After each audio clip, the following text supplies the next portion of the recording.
a satisficer. So just to define it, a maximizer are people who are satisfied by researching as many options as possible. So they sacrifice time and energy and effort and to find the best possible offer.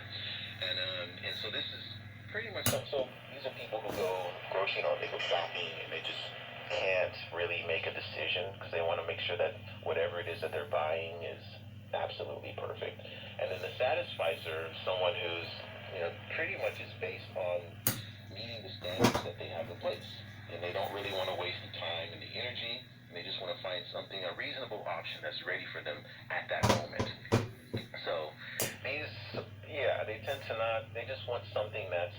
They don't really need the best of the best. They just want something that works. For example, is it a light bulb? Does it work? Okay, I'll take it. Yeah. These kind of people. So, I guess the concept came from